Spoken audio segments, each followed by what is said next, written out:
Assalamu alaikum everyone, welcome back to my YouTube channel. Welcome to Creative Legal Knowledge. Today I will discuss the most important question, Muslim Family Law Ordinance 1961.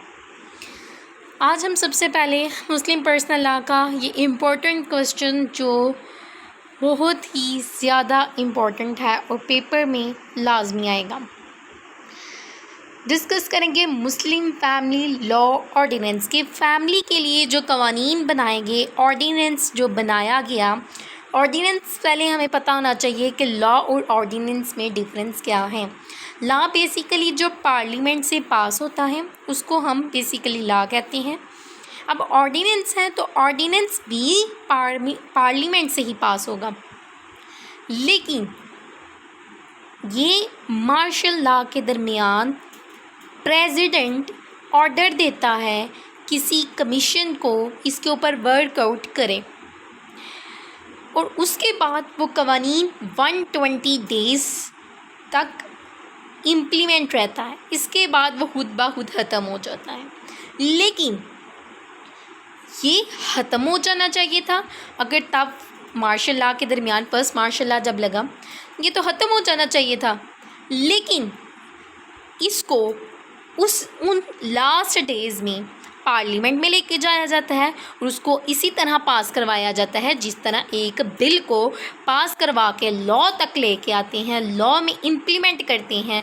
इसी तरह ordinance को भी implement करवाया गया parliament के ज़रिए। Outline देखें, introduction है, रेलिवेंट प्रोविजन है, ठीक है, डिस्कस करेंगे हम आज, बैकग्राउंड डिस्कस करेंगे, ठीक है, कि ये बना कैसे, क्यों मार्शल लॉ के दरमियान ज़रूरत पड़ी, क्या वजह थी। ऑब्जेक्ट और टाइटल है, सेलिएंट फीचर इसके, जो मोस्ट इम्पॉर्टेंट क्वेश्चन इसके ऊपर आता है, उसके अंदर सक्सेशन के, रजिस्ट्रेशन के, पोलोगामी के और तलाक के कुछ पॉइंट्स हैं जो डिस्कस किए गए हैं। इम्पैक्ट और क्रिटिकल एनालिसिस भी इस पर किया गया कि क्या इसका असर रहा उस वक्त भी और आज भी इसको देखा जा रहा है तो इसका इम्पैक्ट क्या रहा, और क्रिटिकल एनालिसिस किस लिहाज से किया गया, क्यों किया गया, क्या वजह बनी, उसको हम डिस्कस करेंगे और लास्ट पे कंक्लूजन देंगे। चलो let's start. First of all introduction को देखते हैं। इंट्रोडक्शन है, Muslim family law ordinance came into force on 15 July 1961 कि ये ऑर्डिनेंस का इन फोर्स, इस ऑर्डिनेंस का नफाज 15 जुलाई को हुआ। It extend to the whole Pakistan, ठीक है, ये कहाँ तक है, कहाँ तक फैला हुआ है, इसकी कहाँ तक लिमिटेशन है, पूरे पाकिस्तान तक है। एंड तमाम मुसलमानों, citizens of and apply to all Muslim citizen of Pakistan whenever there may be, जहाँ भी कोई रह रहा है। It has brought many changes. Restrictions have imposed on Muslim male for contracting marriages during the presence of the existing marriages. इसमें ये changing लाने का मतलब था कि कुछ रिस्ट्रिक्शंस मुस्लिम मर्द पर नाफिज की गई कि जब वो मैरिज करे, चाहे पहली हो चाहे दूसरी हो, ठीक है, उन चीज़ों को नज़रअंदाज ना करे। अब किन चीज़ों को नज़रअंदाज ना करे वो इसमें आएगा। During the presence of the existing marriage, कि एक मैरिज के एग्जिस्ट करने से दूसरी मैरिज के ऊपर जो असरात हो रहे हैं वो देखेंगे कि एक मैरिज पहले से एग्जिस्ट करती है तो आप जब दूसरी मैरिज करते हैं तो कुछ रिस्ट्रिक्शन इम्पोज की गई हैं। Enacted to promote social justice, gender equality and the protection of women right within the framework of Islamic principle, address critical issues such as marriage, divorce, child custody. कहता है इसका मकसद ही क्या था कि सोशल जस्टिस हो, इंसाफ हो माशरे में, कि ख़वातीन के साथ वो उनको एक अनजस्टिस सिस्टम ना प्रोवाइड किया जाए। ये ऑर्डिनेंस उस सोशल जस्टिस को प्रमोट करेगा, इक्वालिटी को and protections, basically women rights को प्रोटेक्ट किया गया है, जिसमें मैरिज, डिवोर्स और चाइल्ड के बारे में टोटल सेक्शन जो उनसे हैं 11 सेक्शंस है इस ऑर्डिनेंस के। रेलिवेंट प्रोविजन है 4 से लेकर 10 तक मुस्लिम फैमिली लॉ ऑर्डिनेंस 1961 में। नेक्स्ट हम इसका क्रॉस रेफरेंस देखेंगे। Article 20 of the constitution of Pakistan में क्रॉस रेफरेंस मिलता है, ठीक है। आर्टिकल 20 में फैमिली कोर्ट एक्ट 1964 में और चाइल्ड मैरिज रिस्ट्रेन एक्ट 1929 में, ये इसके क्रॉस रेफरेंस है। बैकग्राउंड देखेंगे, first martial law imposed on 7 October 1958 by general Mohammad Ayub Khan and he later on became the president of the Pakistan. First martial law लगा जब 1958 में जनरल मोहम्मद अयूब खान ने लगाया और वो प्रेसिडेंट ऑफ पाकिस्तान भी बने। उन्होंने एक कमीशन नाफिज किया जिसे commission on marriage and family कहा गया, और इस कमीशन ने कुछ रिकमेंडेशन दी, क्योंकि उस वक्त मुसलमानों की जो सर्कमस्टांसेस को देख के प्रेसिडेंट ने सोचा कि ये चीज़ें एक सोसाइटी के लिए सोशल इनजस्टिस का बायस बन रही है, ठीक है। तो ये रिकमेंडेशन दी उस कमीशन ने, और प्रेसिडेंट ने ऐलान कर दिया इस ऑर्डिनेंस का मुस्लिम फैमिली लॉ ऑर्डिनेंस के नाम से 1961 में इम्पोज किया गया। ऑब्जेक्ट, इसका मकसद क्या है? Object perform and regulate Muslim personal law, कि सबसे पहले इसका मकसद ही देखा गया कि हम अपने मुस्लिम पर्सनल लॉ को किस तरह रेगुलेट करेंगे, ठीक है। और वुमेंस एंड चिल्ड्रन की राइट को प्रोटेक्ट करना, आर्बिट्ररी यूज़ ऑफ तलाक के, जैसे मर्द के पास ही इख्तियार दे दिया गया है तलाक दे जब मर्ज़ी जिस मर्ज़ी, कोई रीज़न भी ना हो, इस चीज़ को प्रिवेंट करने के लिए, इस चीज़ को रोकने के लिए, इस चीज़ को लिमिटाइज़ करने के लिए रेगुलेट किया गया निकाह को, पोलीगैमी और महर को। इसके बारे में भी हम डिस्कशन करेंगे। नेक्स्ट आ जाता है शॉर्ट टाइटल है सेक्शन 1 के अंदर है उसका सब सेक्शन 1 में। ऑर्डिनेंस को हम कहते हैं Muslim family law ordinance 1961। Extend है, it extend to the whole Pakistan. Section 1 sub class 2। Definition under Muslim family law ordinance section 2 में डिफ़ाइन किया है आर्बिट्रेशन काउंसिल। क्यों है?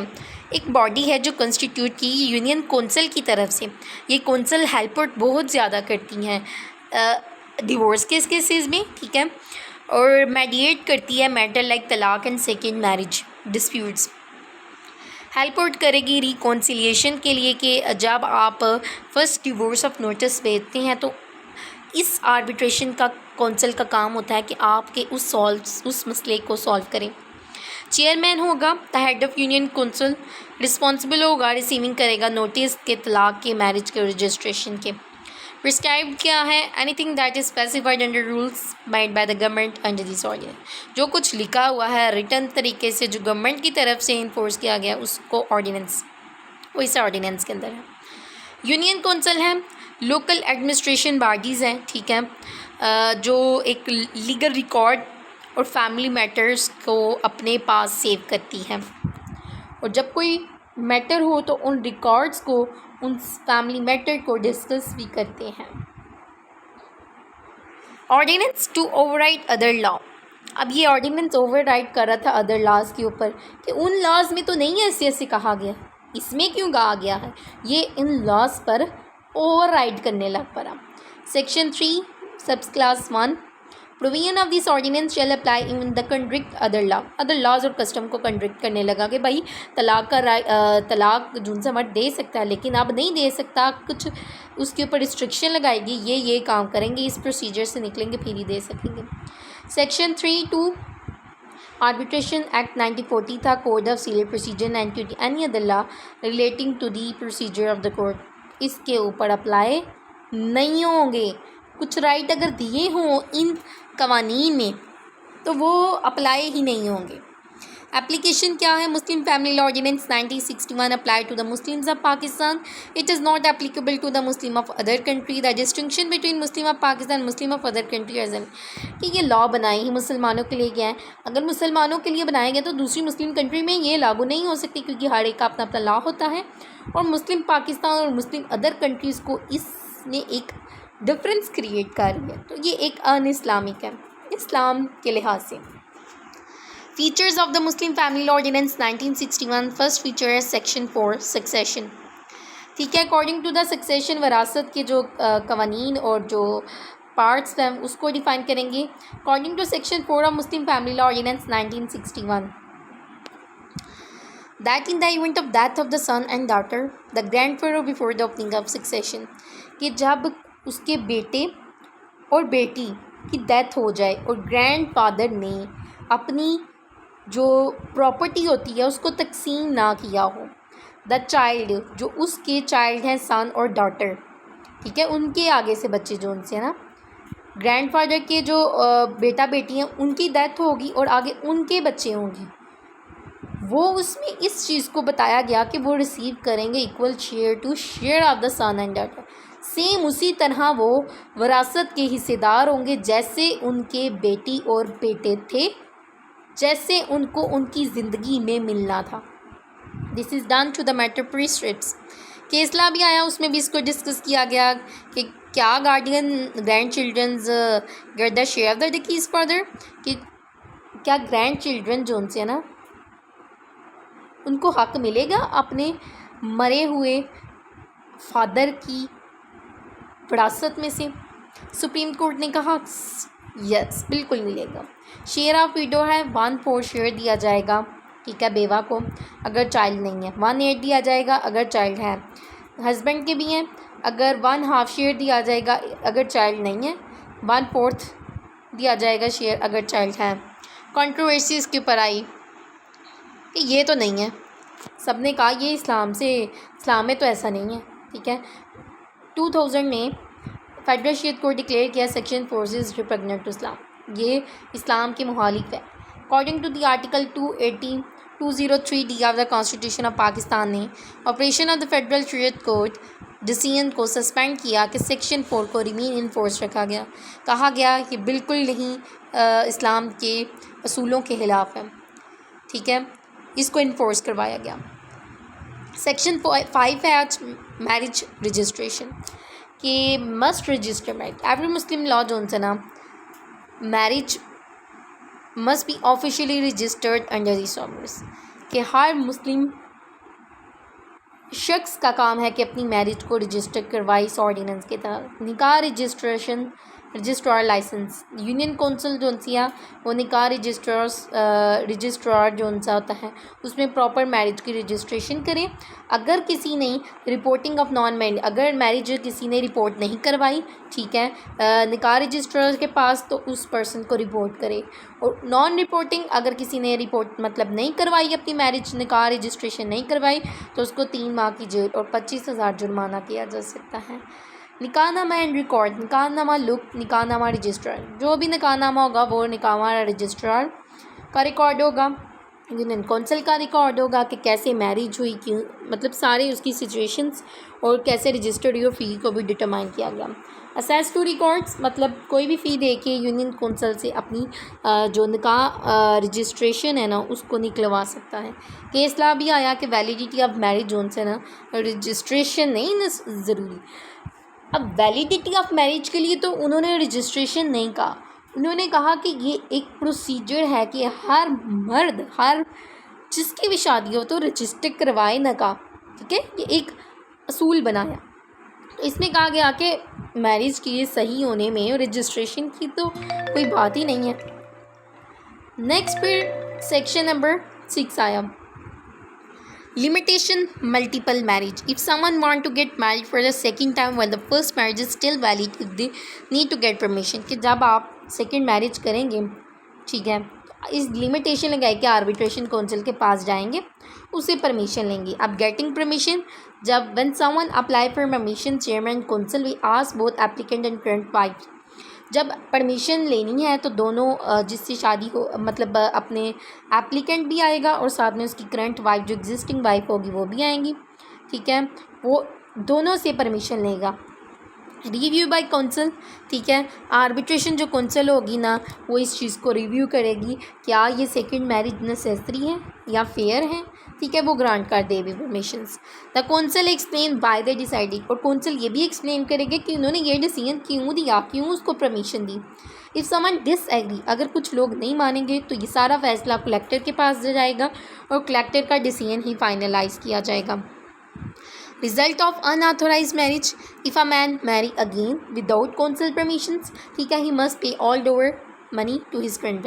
अगर एक मर्द फिर भी परमिशन नई परमिशन दी कौंसल ने, फिर भी शादी कर लेता है तो उसको तमाम डोवर, तमाम मनी अपनी करंट वाइफ को पे करना पड़ेगा। पनिशमेंट 1 जेल है, 1 ईयर आपको इम्प्रिजमेंट दी जा सकती है, 5 लाख फाइन दिया जा सकता है, एंड देन बोथ। केसला है and centre permission of the existing wife, उसको नेसेसरी कहा गया। तलाक है section number 7, giving notice of divorce. अगर if a man want to divorce his wife must inform the chairman by providing a written notice as soon as possible after pronouncement, कि आदमी को चाहिए कि जब वो अपनी बीवी को तलाक दे तो उस चीज़ की इंफॉर्मेशन चेयरमैन को प्रोवाइड की जाए एज अ रिटन नोटिस की तरह, जब वो डिवोर्स के लफ्ज़ अदा कर दे। और यही कापी, वही कापी जो रिटन नोटिस है, अपनी बीवी को भी, मतलब अपनी वाइफ को भी उसको ना प्रोवाइड करें। और जब अगर वो ये रूल्स ब्रेक करेगा तो उसको पनिशमेंट फेस करनी पड़ेगी, 1 ईयर इम्प्रिजमेंट और 5,000 fine. Time period for the effectiveness of divorce, if talaq is not cancelled I think strictly and in summer way it's become effective after them. तलाक किसी और तरीके से तो नहीं होगी, ठीक है, वो इफ़ेक्टिव ही नहीं होगी। आफ्टर 90 डे गुजरने के बाद, नोटिस देने के बाद 90 दिन गुजर जाएंगे तो वो तलाक ही कंसिडर की जाएगी। In case of wife pregnant होती तो ऑब्वियसली तलाक नहीं अनाउंस की जा सकती after the delivery and after 90 days के बाद। रोल ऑफ आर्बिट्रेशन काउंसिल, जैसे कि विद इन 30 डे आप गेटिंग द नोटिस दिया गया, चेयरमैन और आर्बिट्रेशन काउंसिल है ना, अब उनकी कोशिश होती है कि इस मसले को रफा दफा किया जाए, सॉल्व किया जाए, मैटर को रिजॉल्व किया जाए। Revocation divorce is finalised after 90 day. हलाला कंसेप्ट दिया गया कि मैरिज डिज़ोल्व करने के बाद आप दोबारा से उसी शख्स से शादी कर सकते हैं, लेकिन उससे पहले बीवी को किसी और से शादी करनी पड़ेगी, ठीक है। और अगर ये इसकी इंटेंशन फ्रैडुलेंटली है, फ्रॉड करने की वजह से, मतलब आपकी इंटेंशन है ऐसी कि आप करके दोबारा से एक नई लीगल रिलेशनशिप में आएंगे, तो जानबूझ के आप कर रहे हैं, तो ये लीगली रिकॉग्नाइज नहीं है। डेजुलेशन ऑफ द मैरिज है विदाउट तलाक, मतलब तलाक के अलावा अगर मैरिज डिज़ोल्व की जा रही है तो ये मतलब यहाँ फिर विदाउट यूजिंग तलाक के बगैर यूज़ करते हैं, रूल सेक्शन 7 जो उनसे अप्लाई होगा। मेंटेनेंस दिया जाए कि इफ़ द हस्बैंड निगलेक्ट करता है, वाइफ और चिल्ड्रन क्लेम कर सकते हैं आर्बिट्रेशन काउंसिल में कि हमारा फाइनेंशियल सपोर्ट हमें किया जाए, ठीक है। हस्बैंड को इस चीज़ पे नज़रसानी करवाई जाए, ठीक है। डोवर दिया जाएगा, वाइफ का राइट है डोवर का। Power to make rules, federal court का इख्तियार है कि वो रूल्स फ्रेम कर सकते हैं जो इफ़ेक्टिव इम्प्लीमेंट हो, ठीक है। इम्पैक्ट इसका क्या है कि लीगल कंट्रोल और पॉलीगैमी के रिड्यूस किया जाए इस मिसयूज़ को, ऑफिशियल परमिशन देने की वजह से ना ये चीज़ें रिड्यूस होंगी। वुमेंस के राइट को प्रोटेक्ट किया जाएगा और सीक्रेट मैरिजेस को जो उनसे ना उसकी रिडक्शन की जाएगी। क्रिटिकल एनालिसिस है, तो क्रिटिकल एनालिसिस इस्लाम, अब उल्मा आए, उन्होंने कहा ये तो इस्लाम के ख़िलाफ़ है, ये तो कुरान के ख़िलाफ़ है, ये तो सुन्ना के ख़िलाफ़ है, कि ऐसे तो होता ही नहीं है कि Islam permit the man to have 4 wife. Islam ने तो 4 शादियों की इजाज़त दिया, तो मुस्लिम फैमिली लॉ ऑर्डिनेंस कैसे रोक सकता है, ठीक है। तलाक, हस्बैंड के पास तो तलाक का ऐसा इख्तियार है कि वो किसी रीज़न के बगैर तलाक दे सकता है, तो ये मुस्लिम फैमिली लॉ ऑर्डिनेंस में ग्राउंड्स बता दिए गए हैं, ठीक है, कि इन ग्राउंड्स पे आपने तलाक दे सकते हैं, ठीक है। ये फ़िक्का के ख़िलाफ़ है जो सेक्शन 4 है। कहा गया कि इनहेरिटेंस प्रिवेंस अपोज्ड है, क्या ग्रैंड फादर की प्रॉपर्टी से उनके बच्चों को तो हिस्सा मिले जो ग्रैंड फादर के बच्चे हैं, उनके आगे से उनकी जनरेशन को कैसे मिले, ठीक है। वीक इम्प्लीमेंटेशन ऑफ लैब का training in arbitration council in rural area, कि कोई खासी इसकी इम्प्लीमेंटेशन नहीं है, ठीक है। ट्रेनिंग नहीं है ना आर्बिट्रेशन काउंसिल्स की रूरल एरियाज़ में। और lack of awareness of right है, बड़े लोग ऐसे हैं कि वो इस प्रोसेस को क्या, मतलब आम लॉज को नहीं जान रहे होते, तो उनको इन चीज़ों का कैसे पता होगा जब वो दूसरी मैरिज कर रहे हों, वो तो खुद ही करके मतलब एक ले आते हैं, देन ऐसा कुछ है ही नहीं है ना, कंसेप्ट ही नहीं है। ये तो जब लॉ का स्टूडेंट पढ़े तो उसे पता चलता है कि इन चीज़ों से गुजरना पड़ता है, ठीक है। और जो आम कॉमन पर्सन है तो वो तो ये नहीं जान सकता। ऑर्डिनेंस जो उनसे ना ये बनाया गया, इनकी मैरिज जो कमीशन बनाया गया, उन्होंने रिकमेंडेशन दी, ठीक है। और ये ऑर्डिनेंस निकाह, तलाक और पोलीगैमी इनहेरिटेंस के बारे था, और ये वुमेन राइट्स को प्रोटेक्ट कर रहा था। और इसी तरह जिस तरह सक्सेशन के राइट्स थे, पोलीगैमी, तलाक, इनहेरिटेंस के राइट्स थे, डेसोलेशन ऑफ मैरिज, मेंटेनेंस के राइट थे, सब कुछ इस ऑर्डिनेंस में डिफ़ाइन किए गए हैं। The lecture is and over now. Thank you so much.